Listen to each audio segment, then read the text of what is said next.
یہ صدائے حریت جموں کشمیر ہے۔ کشمیر اپڈیٹ کے ساتھ ابن سلام۔ کنٹرول لائن کے دونوں اطراف پاکستان اور دنیا بھر میں مقیم کشمیری آج یوم الحاق پاکستان اس عہد کی تجدید کے ساتھ منا رہے ہیں کہ بھارتی قبضے سے آزادی اور جموں کشمیر کے پاکستان میں مکمل انضمام تک جدوجہد آزادی جاری رکھی جائے گی۔ یہ دن اس تاریخی قرارداد کے تناظر میں منایا جاتا ہے جو 19 جولائی 1947 کو آبی گزر سری نگر میں سردار محمد ابراہیم خان کے رہائش گاہ پر آل جموں کشمیر مسلم کانفرنس کے ایک اجلاس میں پاس کی گئی تھی اور اس میں جموں کشمیر کا الحاق پاکستان کے ساتھ کرنے کی منظوری دی گئی تھی۔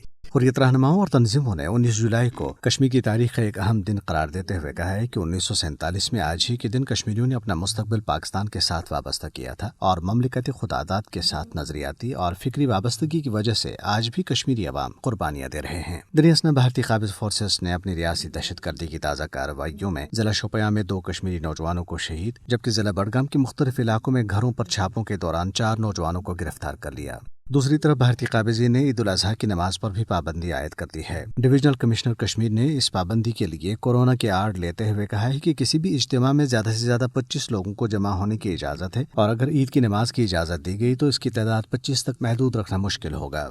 حریت رہنماؤں اور جماعتوں نے عید الاضحیٰ کے موقع پر تمام نظر بندوں کو رہا کرنے کا مطالبہ کیا ہے۔ اپنے بیانات میں انہوں نے کہا ہے کہ ان نظر بندوں کو من گھڑت الزامات پر جیلوں میں ڈالا گیا اور اگر ان جھوٹے مقدمات کو بروقت نمٹایا جاتا تو ہزاروں نظر بند اس وقت عید الاضحیٰ منانے کے لیے اپنے گھروں میں موجود ہوتے۔ حریت رہنما اور تحریک فکر و اعتقاد کے امیر مولانا سرجان برکاتی نے کشمیری عوام سے اپیل کی ہے کہ وہ نماز عید کے بعد بھارتی مظالم، ہندوتوا کے ثقافتی الغار اور علاقے میں آبادی کا تناسب تبدیل کرنے کے خلاف احتجاجی مظاہرے کریں۔ اپڈیٹ ختم ہوا۔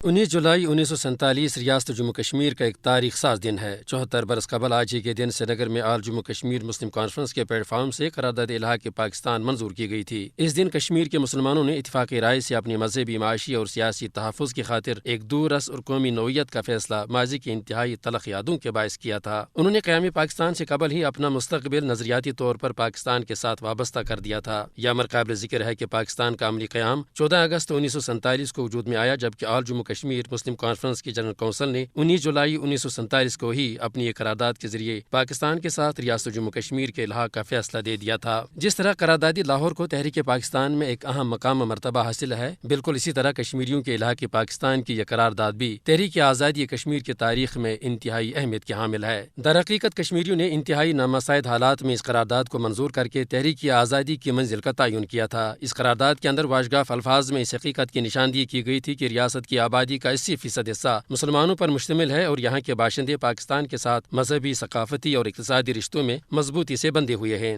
اس لیے ضروری ہے کہ ریاست کا الحاق پاکستان سے کیا جائے۔ یہ وہ تاریخی حقائق ہیں جنہیں آج مودی کی جنونی سرکار بندوق کے زور پر جھٹلانے کی کوششیں کر رہی ہے۔ تاہم بی جے پی سرکار کی تمام تر قہر سامانیوں کے باوجود آج بھی کشمیری عوام مطالبہ آزادی پر کاربند ہیں اور ان کے دلوں میں پاکستان کے ساتھ محبت اور وابستگی کی فطری تحریک کو کبھی بھی ختم نہیں کیا جا سکتا۔ تاریخ نے یہ بارہا ثابت کر دیا ہے۔ تبصرہ ختم ہوا۔